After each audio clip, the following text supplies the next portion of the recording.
Bonsoir à tous et bienvenue à cette édition spéciale entièrement consacrée à la bénédiction hors liturgie des couples homosexuels ou encore en situation irrégulière.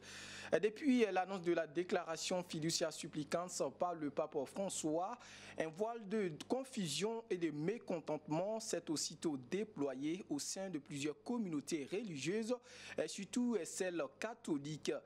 Cette déclaration a suscité ou suscite encore des questionnements, des débats passionnés et parfois semé le doute quant à la compréhension des fondements de la foi.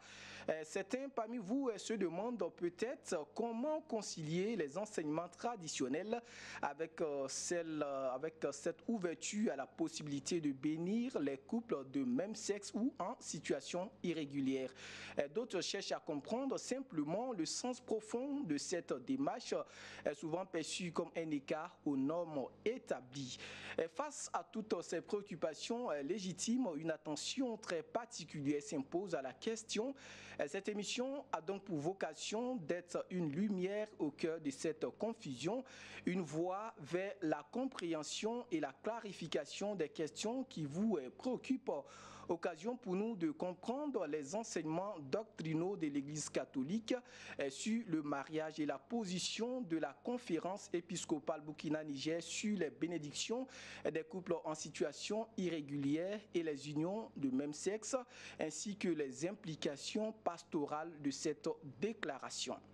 Bienvenue à ce débat où la recherche de la vérité et la quête de compréhension seront nos guides.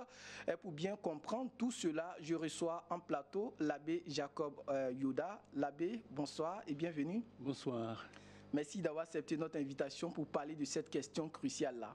De quoi? Alors, vous avez plusieurs casquettes. On apprend que vous êtes aussi prêtre canoniste. Alors, on veut comprendre prêtre canoniste, qu'est-ce que c'est? Bon, prêtre canoniste, c'est un prêtre qui a étudié le droit canon, le droit de l'Église. Mais exactement pour ce qui me concerne, ce que j'assure comme fonction, bon, en tant que canoniste, bien sûr, c'est que je suis le chancelier donc de l'archidiocèse de Ouagadougou et en même temps donc le chef du tribunal, le président du tribunal ecclésiastique donc de Ouagadougou, donc vicaire judiciaire. D'accord. Oui. Ça veut dire la question que nous allons évoquer ce soir relève de votre compétence directement, c'est bien ça? D'une certaine manière, oui. D'accord. Donc on va commencer un peu cette émission avec ce que j'appelle un peu la pédagogie, afin de faire comprendre ou bien d'expliquer à nos différents téléspectateurs quelques, on va dire, b.a.-ba, avant de rentrer même dans le vif du sujet. Et cette première question, c'est qu'est-ce que la bénédiction selon les références bibliques? Bon, parler de la bénédiction selon les références bibliques, donc nous invite à parler, de dire en fait, est-ce que la Bible use justement de ces bénédictions? Et je dirais que la Bible abonde d'un nombre considérable de bénédictions, aussi bien dans l'Ancien Testament que dans le Nouveau. Et elles ont plusieurs significations selon la grâce que l'on désire. Et on distingue ainsi deux sortes de bénédictions. La bénédiction dite descendante, oui, parce qu'elle invoque la bénédiction sur l'homme. Et la bénédiction dite ascendante, parce qu'on s'adresse à Dieu, donc en le bénissant. Voilà, donc dans l'Ancien Testament, puisque vous demandez des références, je peux vous donner la référence de Nombre 6, 24 à 26. Que le Seigneur te bénisse et te garde. Que le Seigneur fasse briller sur toi son visage, qu'il te prenne en grâce. Que le Seigneur tourne vers toi son visage, qu'il t'apporte la paix. Elle est dite bénédiction sacerdotale, parce que c'est le prêtre donc, qui use donc, de cette bénédiction. Et dans le Nouveau Testament, concernant le deuxième type de bénédiction, dite ascendante, qui monte de la terre vers le ciel, vers le Seigneur, Elle équivaut à la louange. L'homme loue Dieu pour ses bienfaits, pour sa bonté, pour sa miséricorde, sa fidélité et pour les merveilles qu'il a créées, les merveilles de la création par exemple. Saint François d'Assise a beaucoup utilisé cela en louant le Seigneur pour les œuvres de la création. Voilà. Et le vieillard Siméon bénit Dieu pour lui avoir accordé la grâce de contempler le Messie, Jésus, en tenant celui-ci dans ses bras, et il bénit également les parents de Jésus. C'est dans Luc 2, 34. Et Jésus lui-même a fait usage de la bénédiction. Il bénit les enfants, on l'a vu dans l'Évangile, en leur imposant les mains, dans Marc 10, 16, et il bénit le Père en disant: Père, Seigneur du ciel et de la terre, je proclame ta louange. Ce que tu as caché à ceux qui se prennent pour des sages, voilà. On le révèle au plus petit. D'accord. Voilà. Alors, on voit que selon les explications que vous venez de donner à l'instant, il y a deux types de bénédictions. Il y a la bénédiction ascendante et la bénédiction descendante. Alors, laquelle de ces bénédictions, on va dire, est consacrée d'abord pour le mariage? Bon, bien sûr, c'est-à-dire dans le mariage c'est un sacrement. Donc, qui a été institué par le Christ. Et dans la mesure où c'est une célébration liturgique, ça entre dans le sens liturgique en général. Et à travers cela, donc il y a les bénédictions que l'on donne, par exemple, bénédiction des alliances, voilà, donc la bénédiction du couple. Et comme c'est pendant la messe aussi, il y a des bénédictions pendant l'Eucharistie. Voilà, tout ça c'est un ensemble donc, qui montre. Donc on peut dire, à l'intérieur on peut trouver la bénédiction ascendante comme la bénédiction descendante. D'accord. Parce que c'est pour nous louons Dieu pour sa bonté, donc qui a permis justement, qui a fait naître l'amour dans les cœurs donc des gens, donc des personnes qui se marient. Et nous lui demandons aussi, donc nous lui rendons grâce pour ses bienfaits. Donc on a les deux types de bénédictions dans la célébration. D'accord. Est-ce qu'il y a l'une des bénédictions qui est prévue maintenant pour les couples homosexuels? Bon, pour les homosexuels, donc, puisqu'on parle du mariage homosexuel, de toute façon c'est ce qui fait débat actuellement. Donc il n'y a pas de mariage d'homosexuels dans l'Église, dans la mesure où le mariage c'est entre un homme et une femme, qui constitue une communauté de vie pour toujours et qui n'exclut pas donc d'avoir des enfants, donc envie d'avoir des enfants. Donc tous ces éléments ne se trouvent pas dans la vie des homosexuels qui se marient, par exemple, dans leur mariage. Donc on ne peut pas parler, à proprement parler, on ne peut pas parler de bénédiction, voilà, donc destinée au couple homosexuel en tant que tel. Voilà, toutefois, bon, j'aime me répéter peut-être, bon, toutefois, bon, il n'est pas exclu que personnellement, bon, on les bénisse. Mettons un homosexuel qui se présente devant un prêtre, il ne dit pas qui il est, bon, il peut demander la bénédiction. D'accord. Et on lui donnera la bénédiction, donc en lui souhaitant, donc, bien sûr, de vivre donc, sa foi chrétienne et de se convertir, parce qu'à tout homme est pécheur. Voilà, donc, dans ce cadre-là, donc, il peut déjà recevoir la bénédiction. Donc, la bénédiction est donnée à l'individu et non au couple. Au couple, voilà. D'accord. Mais est-ce qu'il y a une différence entre un couple homosexuel ou un couple en situation irrégulière? Bon, je peux dire que tous, bon, puisque reconnaître l'irrégularité du mariage homosexuel, ça veut dire que donc, le mariage existe et qu'à l'intérieur, il y a un défaut. Voilà, puisque si je prends par exemple le mariage entre personnes non homosexuelles, disons, des personnes, j'allais dire normales, mais ce sont des personnes aussi.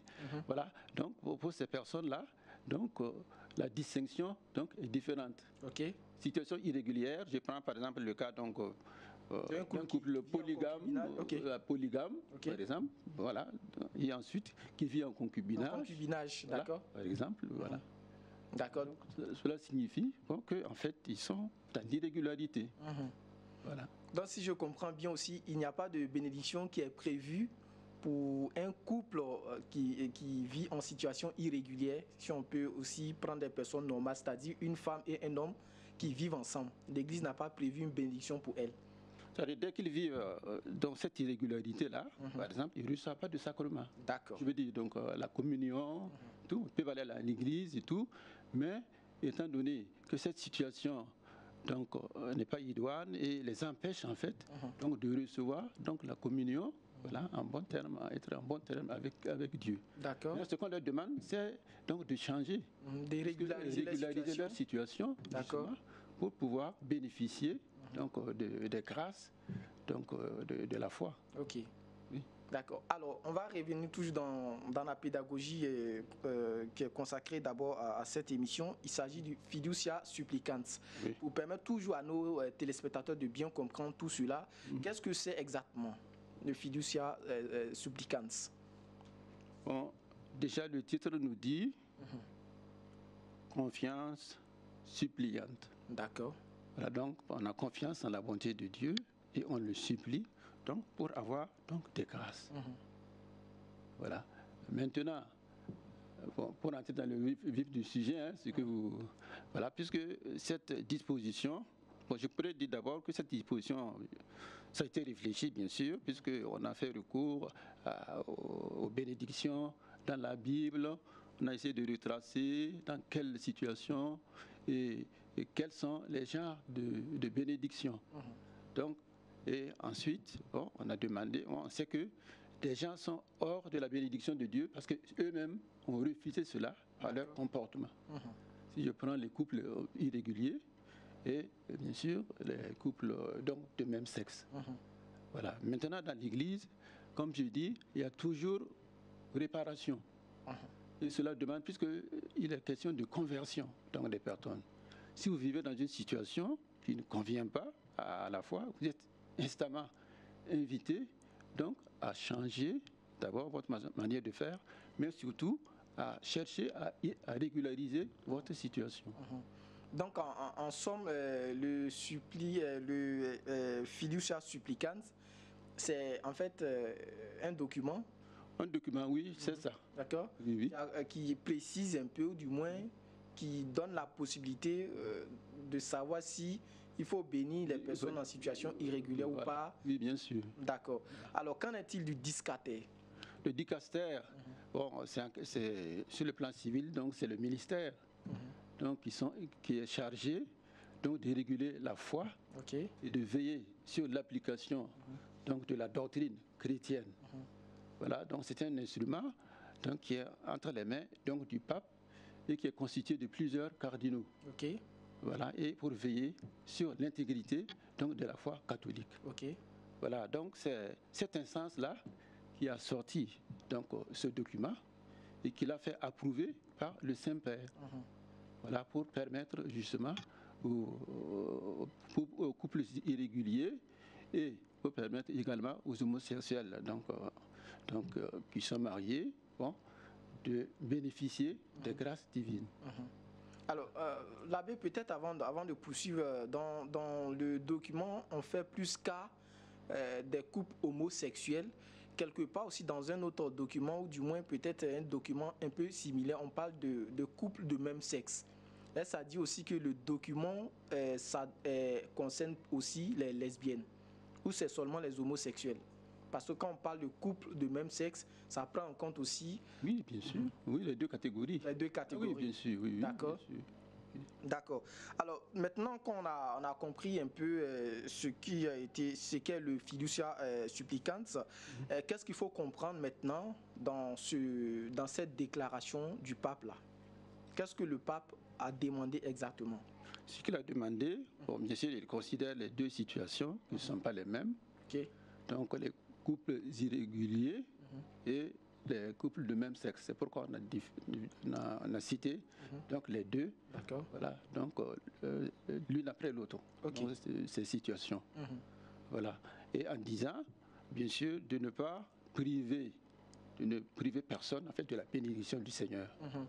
Voilà, tous en ont besoin pour être entrés dans l'esprit donc, du texte. Et pour ce qui est donc des couples de même sexe là, donc de même sexe homosexuel là, donc de même sexe, il a dit que cela se fait hors liturgie. Ok, c'est-à-dire hors de la messe. Hors de la messe, ou bien hors d'une célébration qui est codifiée et qui est organisée pour cela. D'accord. Voilà. Mais que ça se fasse donc de façon instantanée, et comme ça, des gens qui se présentent, voilà, donc on les bénit, voilà, simplement. Voilà, mais en couple. D'accord. Voilà. Donc c'est ce qu'il faut comprendre par, on va dire, cette déclaration du pape François. Voilà. Voilà. Mais bien sûr, si ce sont, par exemple, ceux qui sont dans l'irrégularité, s'ils veulent régulariser leur situation, comme je l'ai dit, dans le cas du mariage par exemple, donc ça peut, par exemple, pour se remarier, ils le font dans l'église, donc en recevant les sacrements. D'accord. Donc ils reçoivent pleinement cette bénédiction et cela convient à leur statut. Ok. Oui. D'accord. Mais est-ce que, on va dire, on peut accorder une bénédiction à un couple homosexuel? En fait, on peut accorder une bénédiction à une personne si toutefois on n'est pas d'accord, on n'approuve pas la situation dans laquelle la personne se trouve. Bon, comme je l'ai dit, hein, c'est ce qui pose problème, puisque ce qui pose problème au niveau de cette décision-là, donc c'est que partout dans le monde, si on a réagi, c'est par rapport à la bénédiction des couples, donc des personnes de même sexe. Ok. Voilà, donc c'est ça. Voilà. Sinon, en soi, la bénédiction telle que décrit, d'après moi, ou selon ma conception, donc il n'y a pas de problème. Mais ce qui pose problème, c'est que ça concerne, voilà, donc le couple, donc des personnes de même sexe. Voilà, ce qui est bon, tout ce qu'on déplore, c'est que bon, puisque bénédire, donc un mot, ça vient du latin qui veut dire dire du bien. Ok. Benedicere. Voilà, donc ça veut dire du bien de quelque chose. Or, si déjà on se met à bénir donc les couples homosexuels, ça veut dire que bon, ils sont donc vous approuvez en fait quelle que soit leur situation. Voilà, donc c'est pourquoi en fait donc sinon je ne pense pas que ce soit le document tout entier qu'on rejette, hein, puisque la miséricorde, bien sûr, comme je l'ai dit même les homosexuels individuellement, ça c'est ma compréhension, même si ça n'a pas été dit dans le texte, mais je crois que c'est cela. On peut le bénir individuellement, mais en demandant justement à l'occasion de cette bénédiction que le Seigneur leur donne la grâce, bien sûr, donc de se convertir et voilà, de vivre autrement leur vie. Voilà, donc cette bénédiction n'est pas exclue, puisqu'on veut le bien de la personne. Alors, mais l'abbé, quelle était peut-être vous allez me répondre que vous ne saviez pas, mais quelle était l'intention derrière cette déclaration du pape François là? Parce qu'on a l'impression que le pape semble ne pas prendre aussi certaines réalités socio-culturelles de plusieurs pays pour pouvoir prendre cette décision-là. Est-ce que quelque part aussi, cet aspect des choses dans l'Église catholique aussi n'a pas été pris en compte lorsque cette déclaration a été faite? Bon, d'après moi, bon, donc le pape se situe dans le cadre de la miséricorde. D'accord. Et en disant même dans le texte, donc, nul ne peut être exclu de la miséricorde de Dieu. Bien sûr, Dieu peut tout, Dieu est miséricordieux, il a le cœur large, bien sûr, mais j'allais dire, nous sommes de pauvres pécheurs. Et bien sûr, quand on va bénir des couples homosexuels, donc dans notre sens, ça peut donner un mauvais exemple. C'est comme si leur situation est acceptée, alors que la situation n'est pas... Voilà. Puisque ça contredit le mariage chrétien, donc, qui inclut donc, le fait d'avoir le désir d'avoir des enfants. Voilà, donc en ce moment, cela ne change pas. Mais est-ce que dans l'annonce de cette déclaration aussi, l'intention aussi était peut-être d'espérer que ce couple puisse comprendre que la situation dans laquelle il se trouve aussi n'est pas véritablement une situation acceptée de la société. En les accordant cette bénédiction, peut-être le pape a espéré qu'il puisse changer de situation. Bon, c'est juste un petit commentaire que je fais là-dessus. Bon, ça peut être ça, oui. Mais c'est vrai que dit comme ça, et expliqué, bon, dit comme ça, les gens ne sont pas toujours à mesure de comprendre ce que le pape désire.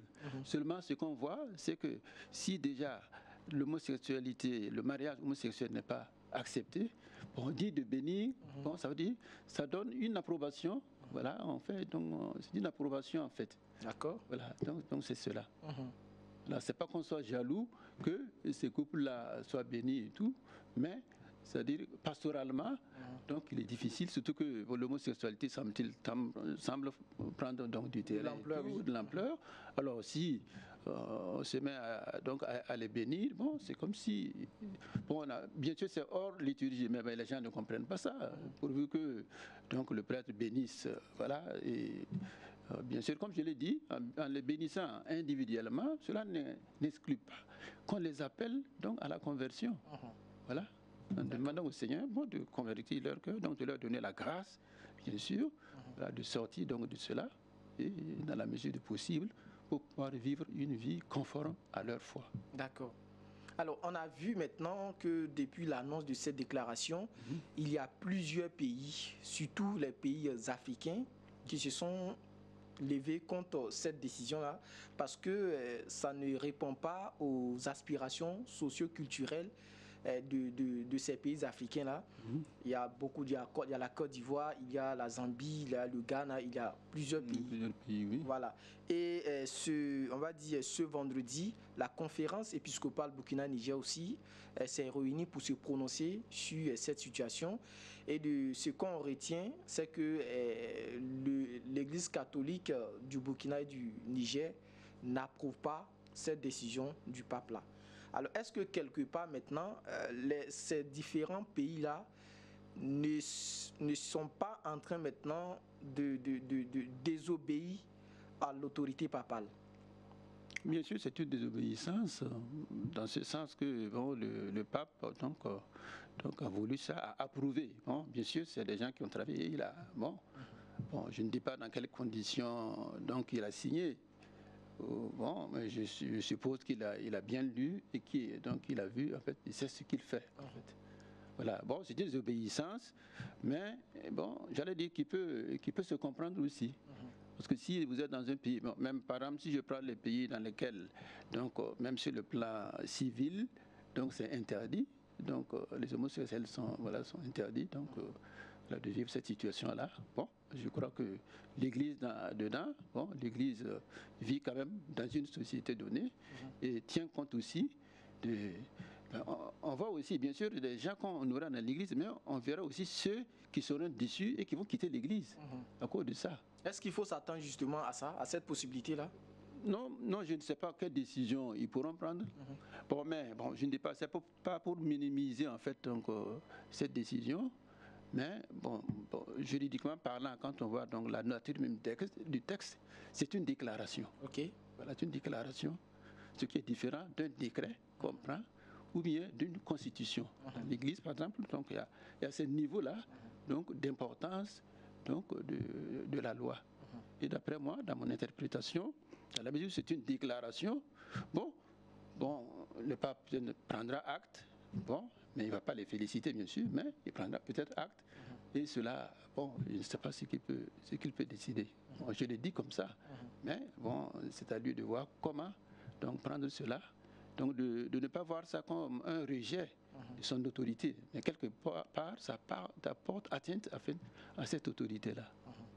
Voilà, donc c'est ce qu'on peut, mais on attend de voir, bon, qu'est-ce qu'il va en advenir, quoi. Alors, mais l'abbé, est-ce que vous pensez que la réaction des populations africaines aussi ont pu influencer cette décision que les évêques africains ont pris, ou bien vous vous êtes simplement basé aussi sur des faits bibliques pour aller contre cette décision du pape? Bon, des faits bibliques. Bon, bien sûr, puisque dans l'Ancien Testament, bon, l'homosexualité est une abomination. Donc, dans les Écritures, voilà, donc tu ne coucheras pas avec homme à homme, femme à femme et tout. Bon, voilà, donc déjà dans la Bible, c'est quelque chose donc, qui est aboli en fait, voilà, et qui n'est pas permis. Voilà. Donc dans ce cas, bon, mais le pape voit la situation concrète donc que vivent ces personnes en disant que ce sont des personnes humaines et qu'il faut les accueillir, ce qui est louable. Mais malheureusement, d'après moi, donc c'est quelque chose qui heurte la foi déjà de ceux qui vivent cette réalité-là, et même de ceux qui sont appelés à accueillir cette situation. Mais est-ce qu'au-delà, par exemple, des références bibliques qui font cas de ça, est-ce qu'il y a eu des influences aussi extérieures? Parce que le pape, quand même, c'est une grande autorité, fait une telle déclaration, et puis on vient maintenant contrer ça. Est-ce qu'aussi il n'y a pas quelque part une influence au-delà des références bibliques que vous venez de donner, on va dire, des autorités africaines, la masse africaine elle-même, parce que cette déclaration aussi a heurté plusieurs sensibilités. Au-delà même des chrétiens catholiques, il y a aussi d'autres confessions religieuses qui estiment que l'Église catholique est en train de dérouter. Est-ce que toute cette masse-là n'a pas aussi influencé la déclaration des évêques africains de façon générale? Cette décision du pape, donc, de permettre la bénédiction, non? Bon, il y en a qui sont des supputations, mais c'est vrai que, je crois que les homosexuels ont un lobby important. Il y en a qui disent, est-ce que c'est pas par leur influence et tout? Mais là, on ne peut rien dire, parce qu'on n'en sait rien. Ça pourrait être ça aussi, je ne sais pas. Mais à ce niveau, peut-être, on va dire cette opposition qu'on constate maintenant, est-ce qu'il y a une possibilité que le pape puisse revoir encore cette décision, ou bien c'est fini, il a fait, la déclaration est faite, c'est fini, qui veut suivre, suit, qui ne veut pas suivre aussi reste? On attend de voir, dans tous les cas, on verra quelle décision il va prendre, hein. On ne peut pas le savoir. Ok. Oui. Enfin, c'est vrai que aller contre la décision de l'autorité, c'est pas intéressant, ni pour l'autorité elle-même, ni pour les personnes en fait qui protestent. Mais on ne peut pas dire quelle décision le pape va prendre. D'accord. Mais est-ce qu'aujourd'hui, il y a aussi, tout comme les pays africains, est-ce qu'il y a certains pays aussi qui approuvent justement cette déclaration du pape là? À ma connaissance, je crois que... Non, à ma connaissance, je n'ai pas eu vent de ça. C'est vrai que beaucoup de choses circulent sur les réseaux sociaux.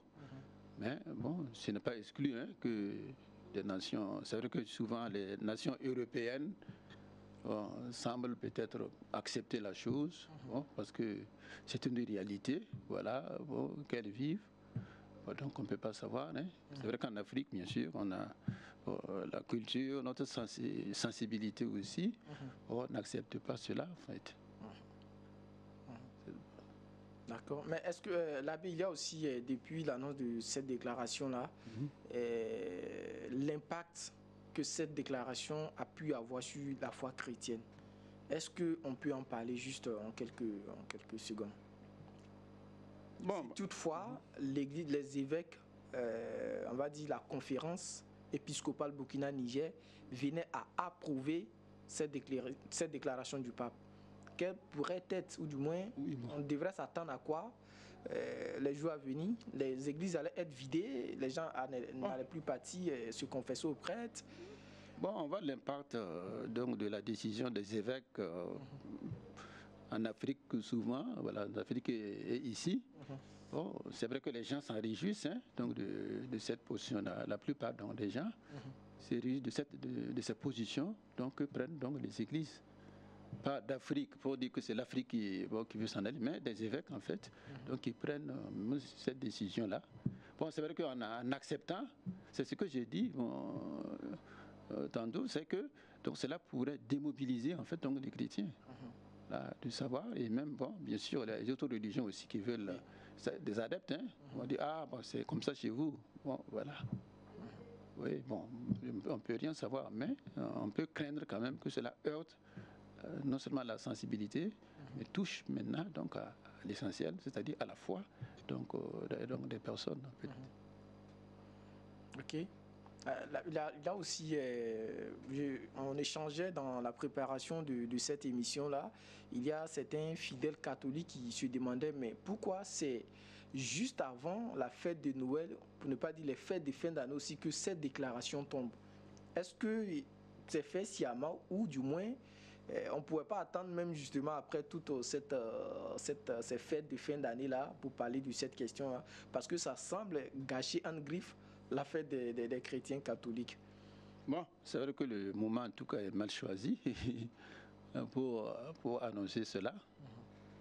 Bon, peut-être qu'on pensait que ça allait être reçu dans la joie, avec ferveur, peut-être, et on le fait, mais en tout cas, donc le moment est très mal choisi, voilà, pour annoncer une telle nouvelle. Oui. Okay.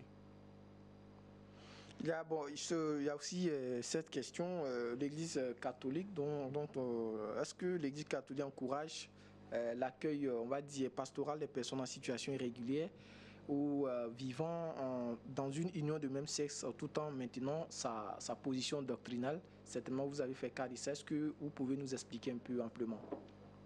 Par rapport aux personnes qui vivent dans l'irrégularité, non? Bon, il y a déjà... Bon, il y a déjà une attitude, donc, j'allais dire, de célébration, ou bien, bon, en tout cas, on les accueille.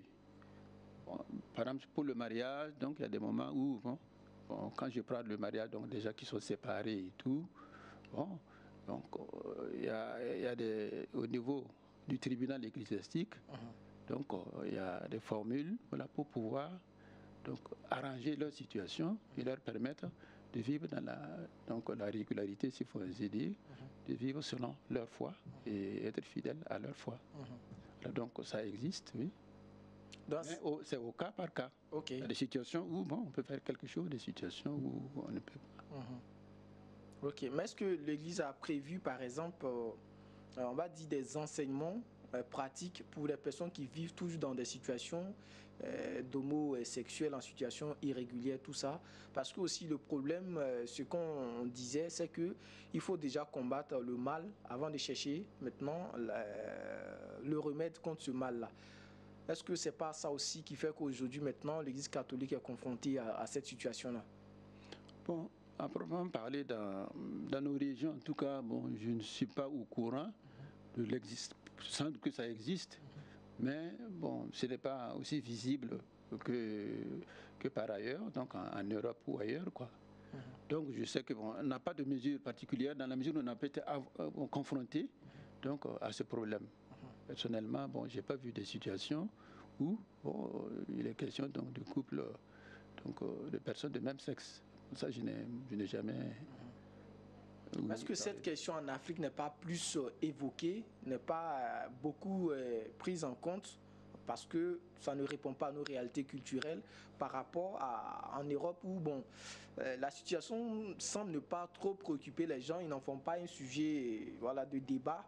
Mais lorsque en Afrique cette déclaration a été reçue, c'est parti un peu dans tous les sens. Est-ce que en Europe on en fait un problème? Puisque c'est rare dans notre situation, on ne peut pas avoir la même sensibilité, bien sûr. Donc c'est rare, ou même, je ne dis pas que ça n'existe pas, sans doute que ça existe, et que donc, les personnes donc, le vivent en cachette. Ça, il ne faut pas exclure cela. Mais en Europe, ils vivent et même ils manifestent, voilà, pour avoir le droit aussi, non seulement de manifester, mais de vivre donc, tels qu'ils sont. Telles qu'elles sont, donc ces personnes-là qui vivent dans cette situation.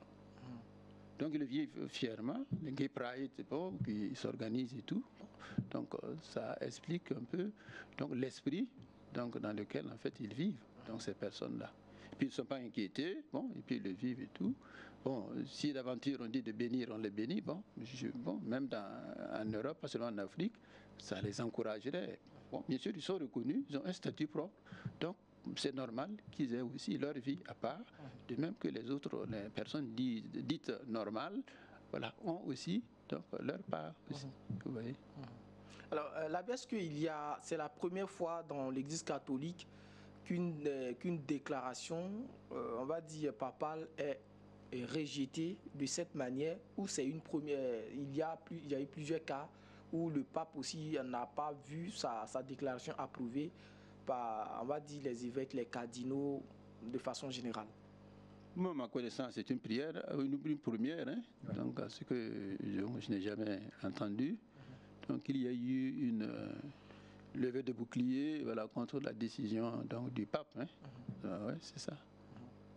Donc maintenant, ça c'est une question, ça touche à la morale et tout ça. Et bon, et les personnes bon, donc, manifestent voilà, pour dire qu'elles ne sont pas contentes. Et en cela, bon, ça c'est humain. C'est humain.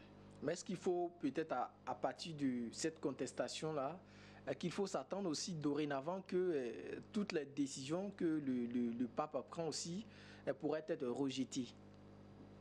Bon, ça demande de quel... C'est désormais possible parce qu'avec ce qu'on vient de voir, c'est quand même inédit qu'une décision papale soit aussi contestée à travers le monde, qui fait beaucoup de polémiques, tout ça. Bon, on peut dire que ça peut arriver encore, mais ça, je n'en sais rien. Je ne sais pas de quel ordre cela sera. Et que ça va toucher les mœurs ou bien une autre situation, ça, je n'en sais rien. Bon, mais c'est sûr que même dans l'histoire de l'Église, je ne sais pas. Donc, même si le pape peut prendre des décisions qui ne vont pas dans le sens de l'un ou l'autre, ou bien, mais que ça soit, si, entre guillemets, généralisé. Bon, c'est vrai que c'est ça aussi qui montre un peu donc les gens n'ont pas pu supporter en fait donc ce qui se passe quoi. Donc ça pourrait arriver, je ne sais pas, mais moi je n'ai pas entendu que dans l'histoire de l'Église, bon, dans le temps, bon, peut-être il y a eu bien de choses, l'Inquisition et autres là, mais bon, à notre époque là, bon, j'ai pas appris que donc il y ait des situations donc qui est provoqué en fait donc une telle réprobation en fait.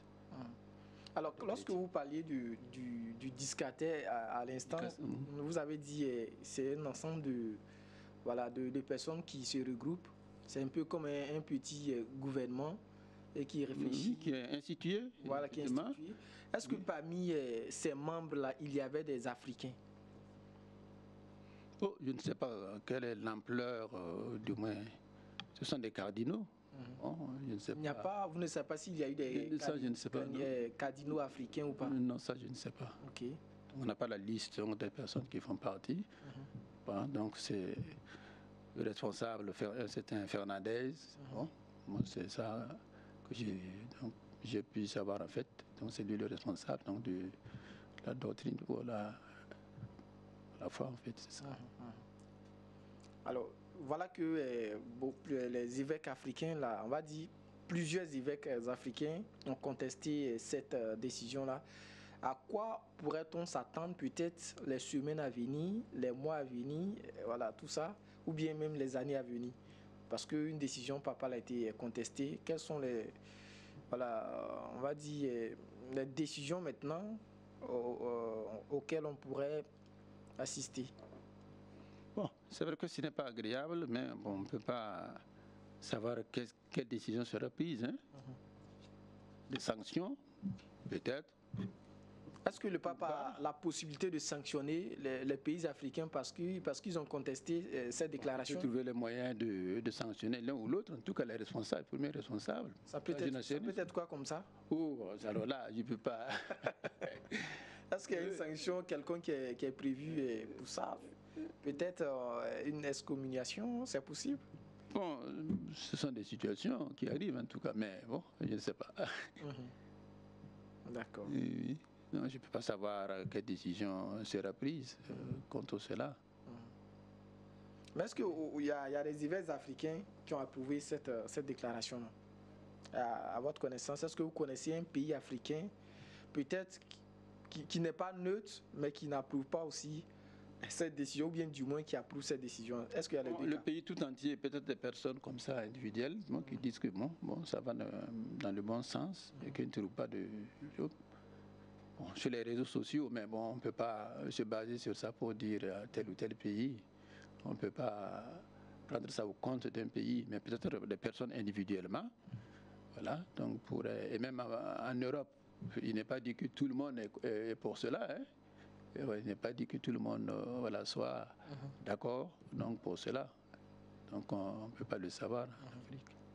Mais est-ce que aussi cette déclaration n'a pas créé une division au sein même des évêques, parce que tout le monde ne peut pas être contre cette décision-là. Comme je le disais, c'est une autorité, voilà, c'est le pape qui a pris cette décision-là. Est-ce qu'il n'y a pas des prêtres, il n'y a pas des évêques ou même des cardinaux aussi qui ont accepté, voilà, qui ont approuvé cette décision quand même? C'est possible, oui. Mais peut-être que ce sont des minorités aussi. Bon, il peut y avoir parmi les évêques, bon, l'un ou l'autre, bon, qui ne trouvent pas d'inconvénient. Mais c'est vrai que quand on travaille en groupe et qu'on prend une décision commune, bon, bien sûr, ça je n'en sais rien. Je n'étais pas avec les évêques pour savoir quel évêque était pour, quel évêque était contre, quoi.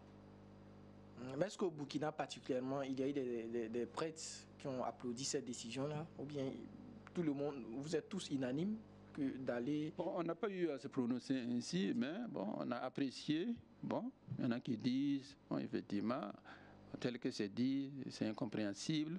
Mais il y en a qui disent, bon, voilà, c'est foncièrement mauvais. Bon, selon les personnes, donc la position est différente. Okay. Donc voilà que... Vous allez faire un sondage peut-être, mais bon, je ne pense pas que ça va marcher. Hein. D'accord. Maintenant que le Burkina s'est prononcé sur cette question-là, est-ce que vous pensez que maintenant les prêtres ont récupéré les fidèles? Parce que ça partait un peu dans tous les sens. Les gens disaient même qu'ils ne vont plus aller à l'église parce que voilà, une décision comme ça, vraiment au-delà même du fait que ça soit une décision qui a été prise par le pape, mais eux, ils ne peuvent pas approuver ça, donc ils ont décidé d'arrêter de partir à l'église. Moi, déjà, on dit ça. Oui, bon. Donc, vous voyez ce que ça a eu comme conséquence, alors. Ah, oui. Donc voilà, c'est dit que il y a plusieurs personnes qui étaient contre cette décision-là, et surtout les détracteurs même de l'Église catholique qui estimaient à un certain moment que voilà, comme disait le livre de l'Apocalypse, la bête va quitter dans une église. Bon, il y avait plusieurs bruits autour de tout ça. Donc ça expliquait un peu pourquoi les gens étaient un peu déçus de cette décision-là. Voilà. Ouais, chacun a sa façon de comprendre les choses et puis aussi de vivre sa foi. Mais si on est dérangé, voilà, par une telle décision de bénir des couples, donc des personnes de même sexe, bon, c'est vrai que parce que bon, on ne peut pas soutenir, quoi. Et on peut dire, bon, on comprend aussi parce que nous ne sommes pas dans notre petit monde, on ne peut pas dire que bon, l'Afrique est un monde à part. Bon, le monde catholique est assez vaste, hein. Donc on ne peut pas dire que la foi est en décadence, bon, parce que cela est arrivé. Mais bon, on peut déplorer dans certaines régions qu'une telle décision donc, a été prise. Mais est-ce qu'il y avait une possibilité, si toutefois cette décision avait été approuvée par l'Église catholique du Burkina, que les autorités, on va dire politiques, remettent en question cette décision de l'Église catholique là? Ou du moins la décision que l'Église catholique prend aussi, on va dire, est fonction aussi de ce que les autorités politiques décident? Est-ce que publiquement au Burkina, il a été dit que l'homosexualité est interdite et que les personnes sont poursuivies? Je ne pense pas. Okay. Est-ce que, bon, je ne sais pas, hein, mais ailleurs, il y a des décisions bien précises donc, qui ont été prises. Que c'est Ouganda ou là, en Ouganda par exemple, ouais. D'accord. Ou bon, d'autres pays où c'est foncièrement interdit, en fait, donc, sur le sol donc, national. Alors avec cette, on va dire, cette situation-là, quel regard dorénavant on pourrait avoir maintenant pour les couples homosexuels ou encore en situation irrégulière? Parce que on dit on va pas les accorder la bénédiction. Faut-il donc les rejeter? Bon, je sais qu'ailleurs, ils vont manifester, voilà, pour dire, bon, ils ont dû se réjouir que, justement, on ait permis cela, c'est sûr. Ils disent, enfin, voilà, le pape nous a reconnus, bon, voilà, c'est... Bon, c'est la miséricorde.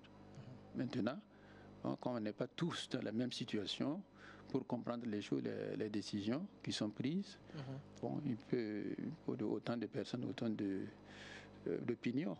Voilà, donc on ne peut pas faire d'unanimité en toute chose, quoi. Vous voyez? Ok. Alors peut-être l'abbé, nous sommes à quelques minutes de la fin de cette émission, parce que comme je le disais, cette émission a pour vocation de bien comprendre la situation, parce que ça partait dans tous les sens. Heureusement, je ne sais pas si je vais dire heureusement en tout cas, que la conférence épiscopale Burkina-Niger a dit non à la bénédiction des couples homosexuels ou encore en situation irrégulière là. Alors peut-être on va vous laisser l'occasion de vous adresser aux fidèles chrétiens de façon générale, mais surtout aux fidèles catholiques. Après donc tout ce qui s'est passé, les gens qui étaient découragés, qui remettaient même en question la foi catholique, tout ça. Voilà, c'est une opportunité en griffe au fait à l'Église catholique de les expliquer, de les laisser un message à quelques heures de la fin de l'année 2023. Bon, je ne sais pas quelle décision sera prise, mais c'est vrai que quand on va sur les réseaux sociaux, bon, dès qu'ils ont entendu le message, bon, il y en a qui ont approuvé. Voilà, disant voilà, donc on est d'accord et tout ça. Bon, mais peut-être pas tout le monde. Alors, bon, comme on n'a pas l'habitude des sondages ici et tout, bon, peut-être en faisant un sondage, on pourrait voir en fait quel dommage la décision prise par le pape, donc, ou du moins la proposition faite, hein, parce que comme je l'ai dit, bon, il n'est pas dit que celui qui ne le fait pas est ceci, bon, mais je ne pense pas qu'on aille bon, jusqu'à prendre des décisions irréversibles, quoi. Ça, c'est ce que moi je pense. Oui. Donc c'est les pasteurs, on peut dire même, bon, selon ce que les pasteurs auront jugé, donc de bien ou de faisable, bon, voilà, sans causer trop de dommages, bon, on verra ce qui est faisable. Alors là, nous sommes à quelques heures de l'année 2024. Un message pour l'ensemble des chrétiens catholiques du monde et aussi et en particulier ceux du Burkina. Bon, pour tous les Burkinabés, c'est la paix qu'on recherche, hein. Donc nous avons espéré que d'ici 2024, on n'aura pas beaucoup d'inquiétudes par rapport à ces terroristes qui nous terrorisent et que bon, le Seigneur, nous bénissons le Seigneur pour ce beau pays qu'il nous a donné et donc de savoir le conserver et que sa bénédiction descende également sur notre terre pour que nous vivions heureux. Voilà, non seulement pour l'année qui vient, l'année 2024, et que nous vivions toujours et que nous soyons libres, voilà, sur notre terre digne, donc du Burkina. C'est ce qu'on peut souhaiter. Et pour l'Église, que cette épreuve que nous avons vécue, bon, c'est pas la fin du tout. Donc il arrive que l'on ne prenne pas la mesure des choses. Il arrive aussi qu'on se trompe. Bon, mais on ne sait pas qui se trompe dans ce cas. Mais ceux qui protestent croient avoir raison. Bon, celui qui a pris la décision, donc aussi croit avoir raison. Bon, nous espérons que le Seigneur va nous réconcilier et que bon, on marchera sur le même chemin, donc de la foi, voilà, pour aller au Christ. Parce que ce que le Christ demande, c'est que nous allions à lui et que nous vivions aussi voilà, notre foi, là, avec parfois héroïsme, hein, bon, quand on voit les difficultés qu'il y a dans certains pays aussi pour vivre de sa foi. Bon, voilà, que le Seigneur nous préserve donc de tout cela et que nous puissions vivre heureux. Voilà. Merci à vous, l'abbé Jacob Yoda. Vous êtes prêtre et vous êtes aussi canoniste. Merci vraiment d'être passé sur ce plateau pour vraiment expliquer ce qui a fait depuis quelques semaines objet de débats, voilà, de discussions au sein des familles, au bureau, partout. Quand on passe, on aborde cette question-là. Vous êtes passé sur notre plateau pour nous expliquer un peu. Et surtout la déclaration faite par la conférence épiscopale Burkina-Niger qui, je le rappelle aussi, a dit non à la bénédiction des couples homosexuels ou encore en situation irrégulière. Merci vraiment d'être passé pour nous expliquer tout cela. Voilà, merci de m'avoir invité. J'espère que c'est allé dans le bon sens. Voilà, et merci et que les auditeurs ne m'en voudront pas. Voilà, pour des erreurs peut-être. Voilà, comme toujours, ça peut arriver. Hein. D'accord. En tout cas, merci à vous, chers téléspectateurs, internautes, auditeurs, d'avoir suivi cette émission, comme je le disais, qui avait pour seule vocation de comprendre la décision du pape et surtout la position de l'Église catholique du Burkina et du Niger, qui a fait sortir une déclaration ce jeudi pour contester cette déclaration du pape là. Merci de nous avoir suivis. On va se donner rendez-vous prochainement pour aborder d'autres sujets d'actualité qui vous intéressent, mais aussi qui nous intéressent. Bonne suite de programme sur Omega Media.